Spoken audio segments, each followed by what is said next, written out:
All right, good morning, ladies and gentlemen. I'm Kieno Thomas, and I am going to be talking or starting my video series on aviation weather. This is a photo of the book, Aviation Weather. Let's see here, advisory circular. This is actually an advisory circular from the FAA. Let's see if we can. So I'm trying to get the advisory circular number 006A is an apple. So Alpha Charlie 006 Alpha. This is basically an advisory circular from the Federal Aviation Administration. Let's see. Let me go ahead and try to tighten that up a little bit. Let's see. I can't make an adjustment here. It doesn't. I don't think I can. Let's see here. Tweak a little bit. There we go. I'll go with that. So we can go ahead and get started. Okay, aviation weather. It is very, very important that we have. And before I even go into that, aviation weather, you can find it at barnesandnoble.com or eBay. Or most other book outlets. There's also on eBay you can find this book used, but I encourage you to get this book. This book is like, I mean, it's been revised, but basically the same information has been in this book for like over 20 years. I'm 44. I started as a Civil Air Patrol cadet, and they had, an earlier edition of this book out, and there's a wealth of information in it, and if you are an aviation candidate, a pilot, you will, forever, for your whole career, you will be able to go back to this book and use it. All right, I think it's less than $20, but the value of this book is like, pow. Okay, so the lecture begins in chapter 1. We're going to start talking about the atmosphere. Now, I've done videos on the atmosphere before, so I have other videos, but this is a professional pilot video series, and basically I have to talk about the atmosphere again, so no problem. So here is like the whole atmosphere. We have the Earth in the middle. We have the troposphere, which is the weather layer. And then we have this thick blue line. This is called the tropopause. The tropopause. And we'll get into that. And then we have the stratosphere, mesosphere, thermosphere, and then outer space. So back to our planet. This represents our planet. This is the equator in the middle, and the north and the south poles. All right. Now, if we were to take off, let's say where I have the cursor here, if we were to take off in the space shuttle and we were just, we launch straight up like that, the first layer of the atmosphere is called the troposphere, and it's kind of oval shaped. It's a little bit tighter here at the poles, the north and the south poles, because it's cold. The temperatures are colder, and we have a little bit more width here because the temperatures are warmer. Here the air molecules are pretty much tight, and they spread out because of the heat here, and we'll talk about that in a minute. So the troposphere is the first layer of the atmosphere that kind of blankets the Earth. This is the weather layer, and tropo, just like you see here, troposphere. Tropo means to change. The Latin or Greek root means to change. And back to that space shuttle example. As we launch and take off, we're going to see a change in temperature. That is what this layer, or atmospheric layer, if you would, is characterized by. There's a change in temperature. We'll talk about lapse rate later, but we lose temperature as we gain altitude and climb out of the troposphere. Here at the poles, the troposphere can extend from 25 to 30,000 feet. And at the equatorial regions, it could go as high as 55 to 65,000 feet. So that is good information to know. Now, what I've done is we get to a point called the tropopause.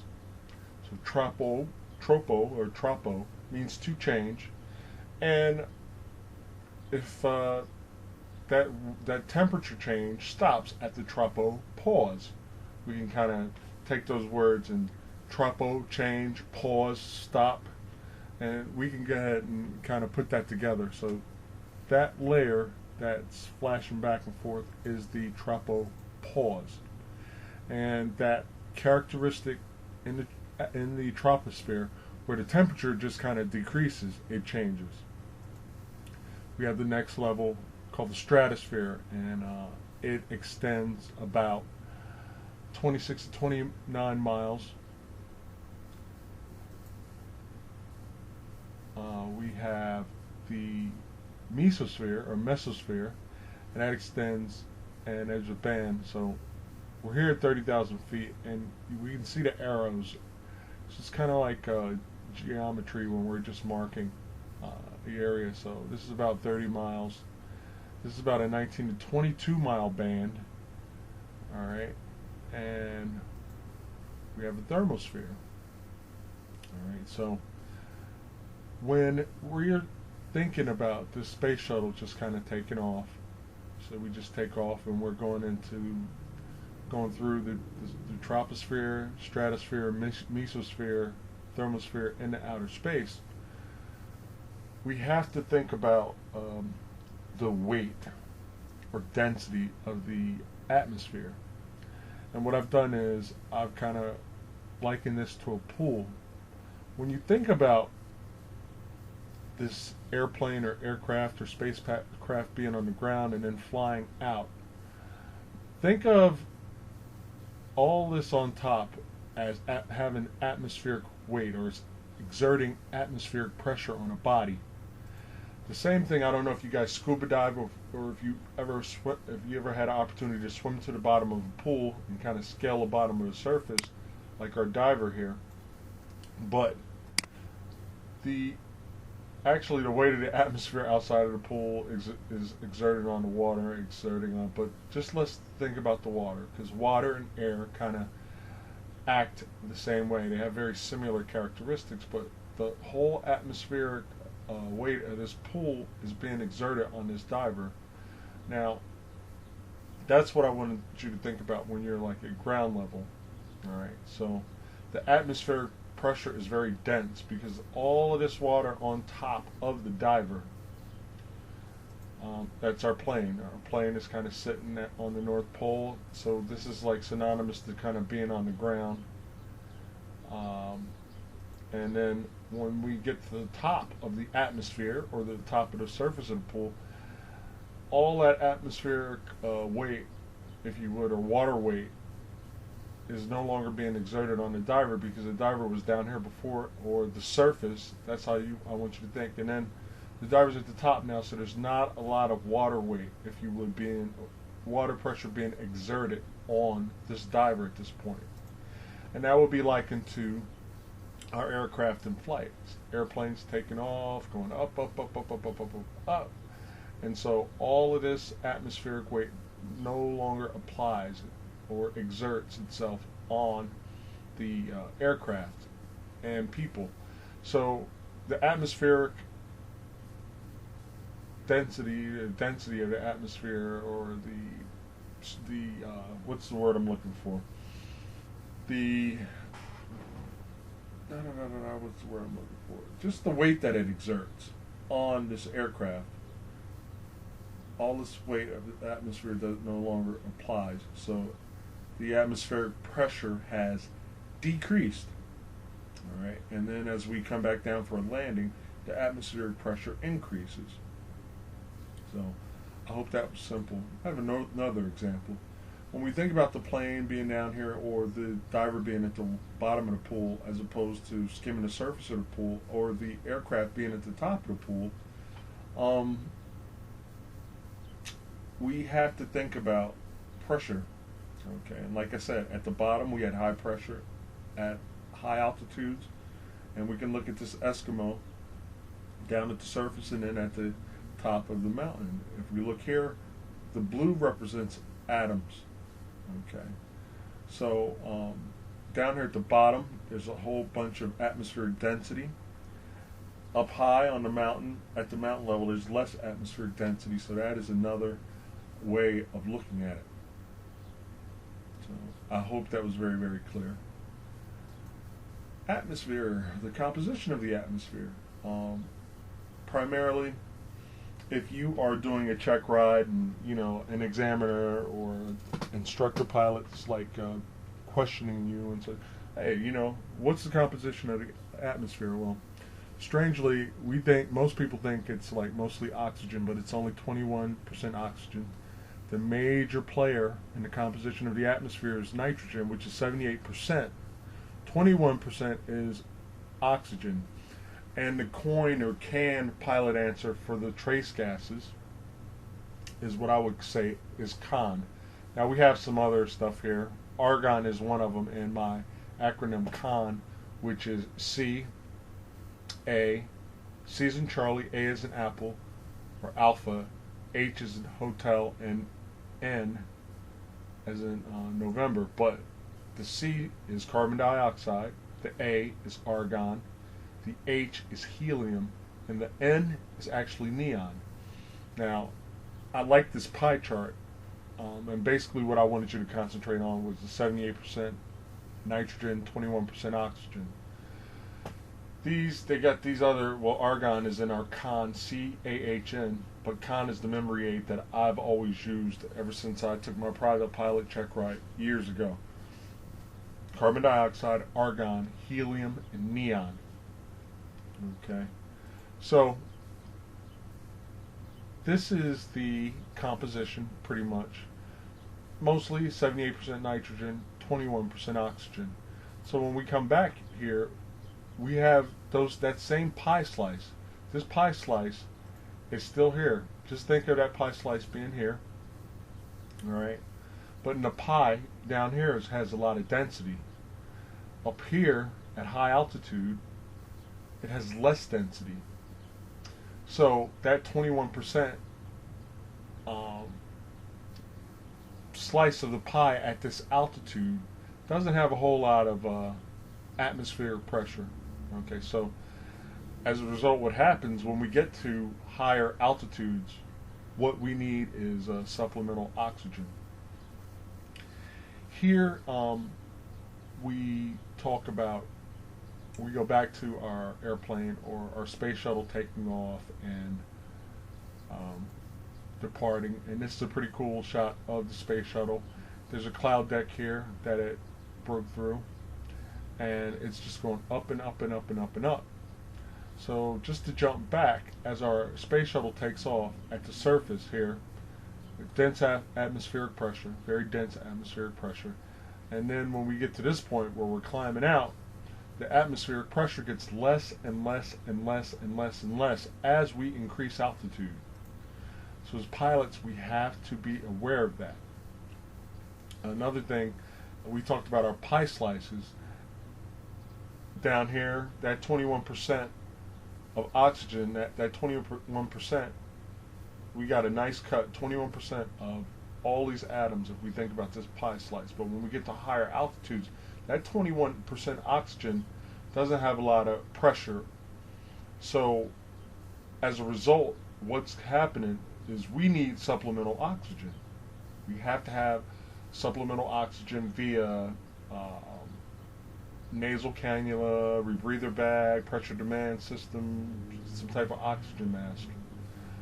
If we don't, then what happens is we suffer from something called hypoxia. Now there's different types of hypoxia, but basically this is oxygen deprivation. When we get to the higher altitudes, if we don't have supplemental oxygen at the proper pressure, then what happens is we're depriving ourselves of oxygen, and not enough oxygen is being absorbed into our blood cells. Alright, that air, carbon dioxide air exchange that happens in our lungs. Okay, so our body needs it, our brains need it to function, we need to take care of that. So I'll just go ahead the medical term for oxygen deprivation. It's been a culprit of crashes in the past. One was that golfer Stuart Payne, where the aircraft had like slowly depressurized, and the outside atmosphere basically, or the internal atmosphere had basically equalized with the external or atmosphere outside of the plane, and then so that volume or density of O2 or oxygen was reduced, and hypoxia set in. The pilots went out, and it was really, really bad. Okay, so it's lack of oxygen to your blood, or you're not absorbing that oxygen, and it's kind of synonymous with smoking, carbon monoxide poisoning, and stuff like that. So moving right along. Okay, so at higher altitudes, less atmospheric pressure, so that pie slice of oxygen, that 21% of that pie slice is reduced as we climb. It's most significant when you get above 10,000 feet, because at 10,000 feet, that's kind of like that window where I won't say that the air is thinning out, but the atmospheric pressure is reduced. So as a result, when you inhale, I don't even know if the mic caught that, I'll inhale, I hope you heard that. When you inhale, there's not enough atmospheric pressure to force itself in when the lungs expand. Kind of if you think of like a bag or something like that, like when people are getting hyperventilation and they blow into the bag. So when those lungs expand, it's not a whole lot of atmospheric pressure to push or to allow the oxygen in. Some symptoms of hypoxia: decreased night vision. Okay, your night vision doesn't, it's not that good. Okay, drowsiness. You could have impaired judgment. Coordination efficiency, coordination and efficiency is reduced. All right. So here, at 15,000 feet, we'd have problems controlling the aircraft, impaired handwriting, speech, decreased coordination. And then when we get up to 20,000 feet, our circulatory system, central nervous system fails. We could have convulsions, cardiovascular collapse. I'm going to spell or pronounce my words properly. I got tongue-tied there. And death. So very, very important that we are aware of hypoxia and what hypoxia is. I recommend, no matter where you are in the U.S., there's like altitude chambers that you could find. Some people do field trips and stuff like that. A lot of the Air Force bases and military flight stations actually offer opportunities for civilians to come on the base and actually go through a session in the altitude chamber. I think it's very important so you know what your hypoxic symptoms are. It's kind of like medicine. If you take a pill, you might have drowsiness or impaired judgment, where somebody else may take the same drug and they may have decreased coordination or impaired handwriting or speech. So it's at least once every 5 to 10 years. 10 years is really a stretch. But professional pilots, 5 years. Okay, and you should at least go once if you're not a professional pilot, like general aviation guys or enthusiasts and stuff like that. That maybe have high performance aircraft that can fly to higher altitudes that have supplemental oxygen systems. If that fails, how would you know?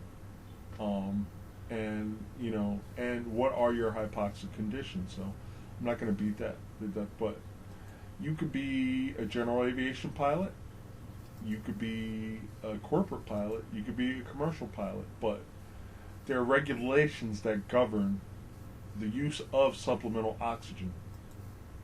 Back to our general aviation.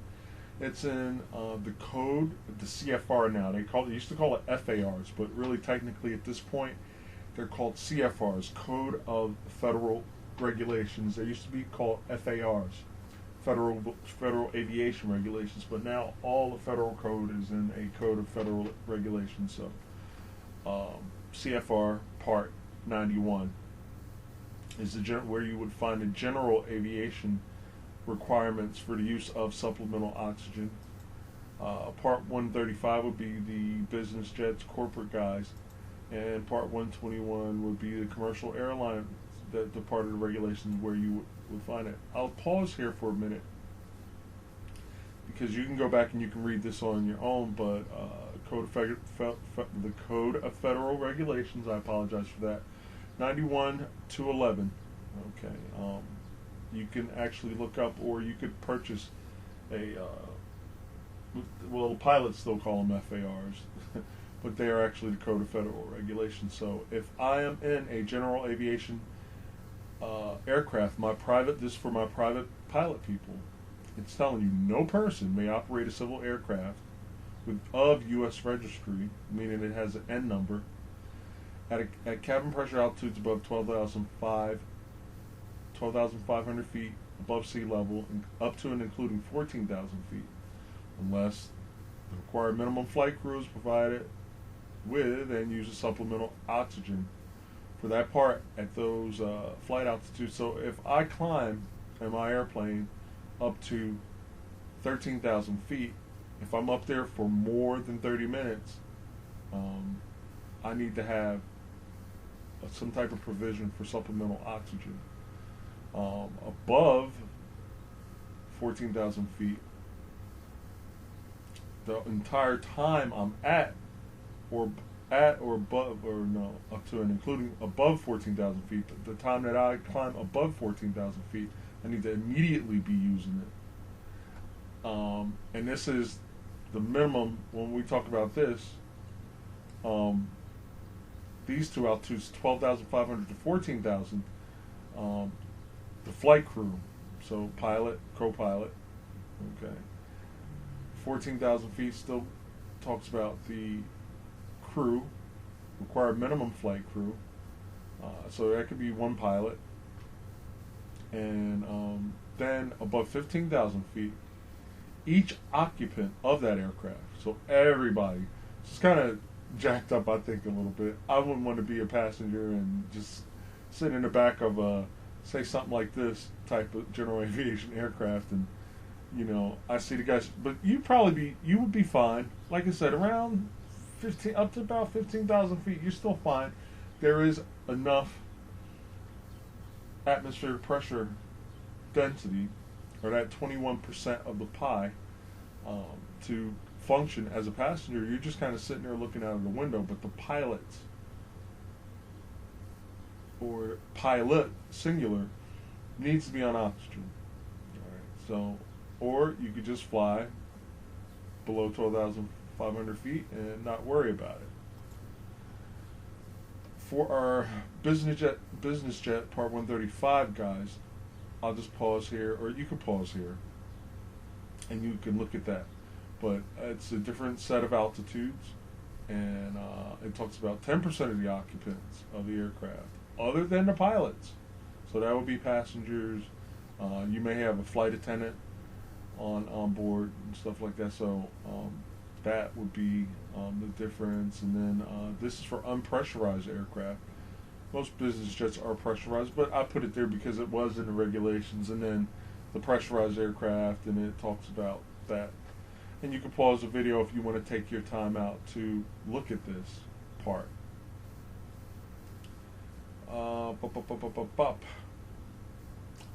Then we have our airliners, Part 121 guys.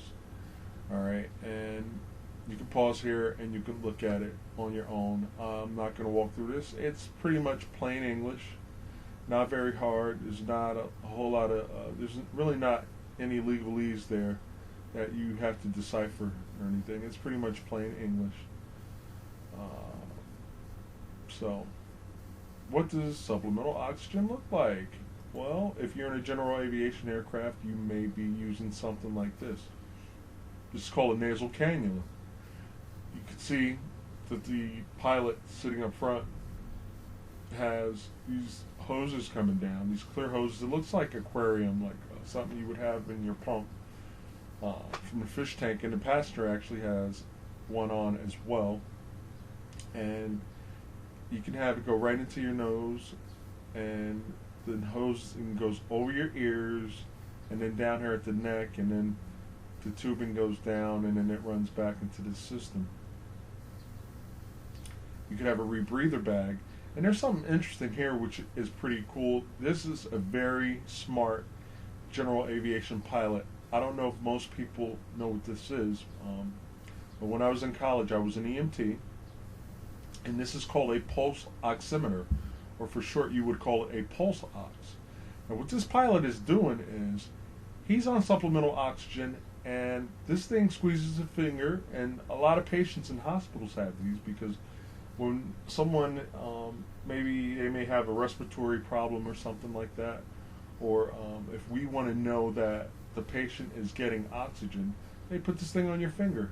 And what this does is it measures the amount of oxygen going into your bloodstream. Okay, or it's showing how much oxygen is in your blood. So if you had a low reading here, then you'd be like, hey, something's wrong, and you would need to descend. So I say this pilot is a very smart pilot, and it's being very super safe. Most guys, they just go with the nasal cannula, and they're just going to be, okay, if I don't feel drowsy, if I don't feel, one of the symptoms, and they go with that. But some people may have, they may not even know that they have some type of biological thing going on. So in that case, that pulse oximeter is a great tool. This is a guy with a rebreather bag, or a rebreather oxygen mask. You can see the hose coming up directly into the mask, and his nose and his mouth both have the ability to take in the oxygen. These guys, they are just taking the oxygen in through their noses. Okay, so it's still getting into their body. And both of these systems would have, this is kind of like a light general aviation aircraft, and there's an oxygen bottle, a green O2 bottle.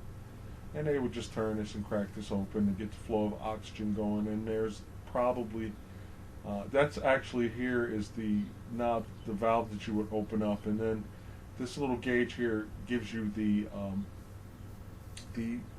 amount.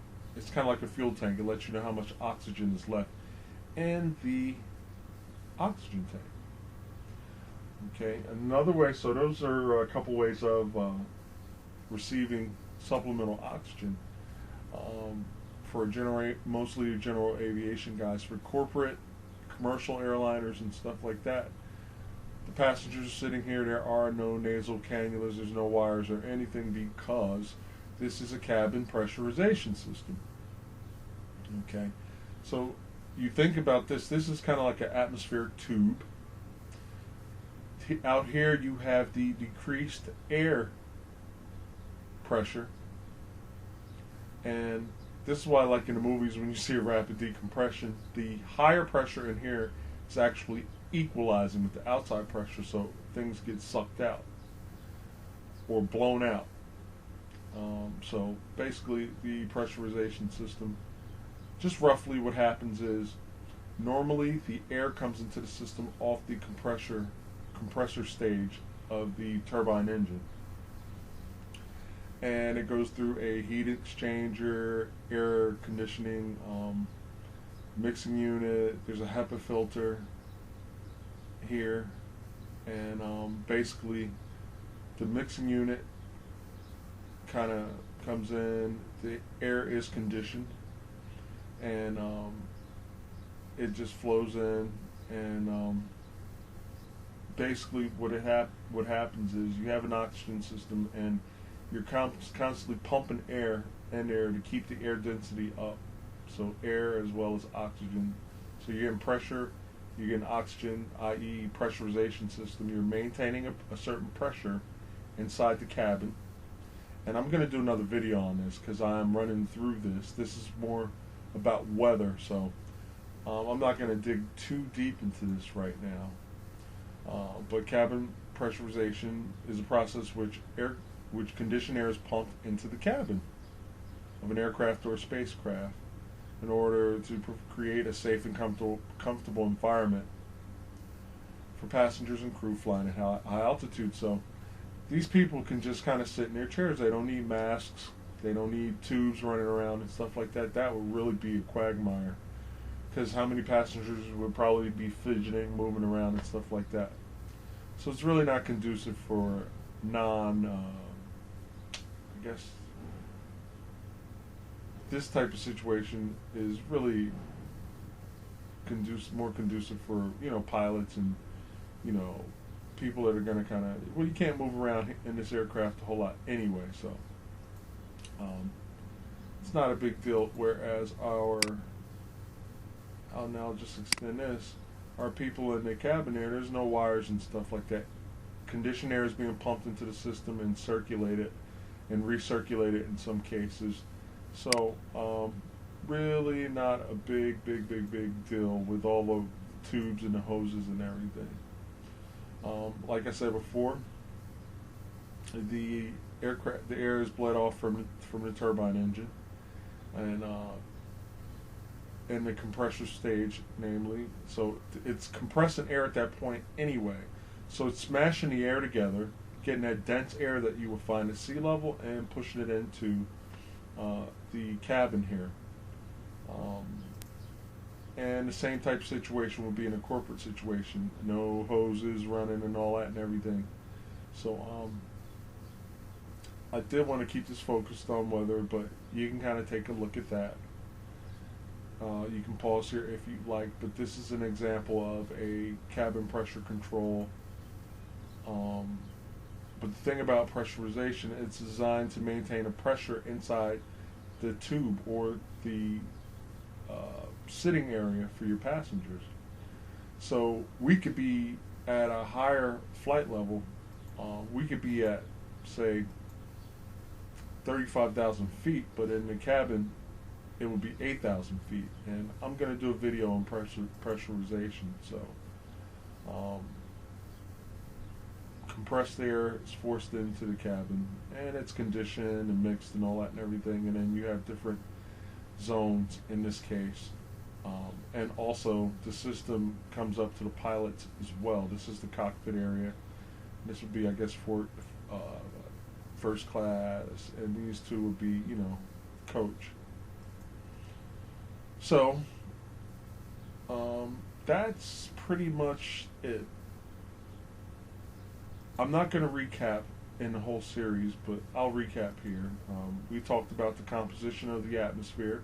We have the troposphere, tropopause, where the temperature change.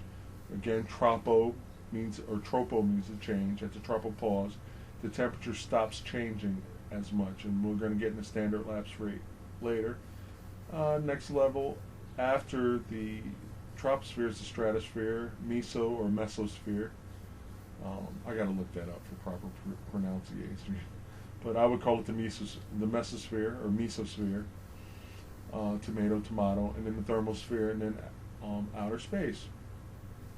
We talked about atmospheric pressure and density. Down here, where this person is at, the atmospheric pressure is high, and the density is high. When you go up high, the atmospheric pressure is decreased, and the atom density is decreased.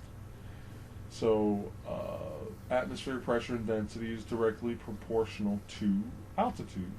Altitude goes high? No, my fault. If we increase altitude, the pressure lowers, so that's inversely proportional. We talked about our pie when we slice the atmosphere up. 78% nitrogen, 78% nitrogen, 28% oxygen, and then remember CAHN, carbon dioxide, argon, helium, neon. We talked about hypoxia. When we go to those higher altitudes, we need supplemental oxygen, because if we don't, we will be deprived of oxygen. How do we get the oxygen? by a pressure demand system, a rebreather bag, or nasal cannula. If those are not available, then we need to have a pressurized cabin. So at this point, that is the end of session 1. I'd like you to like, subscribe, and thanks for watching. And also stay tuned for chapter 2. Thank you for watching. This is Kieno Thomas with Kieno Training Systems. Talk to you later.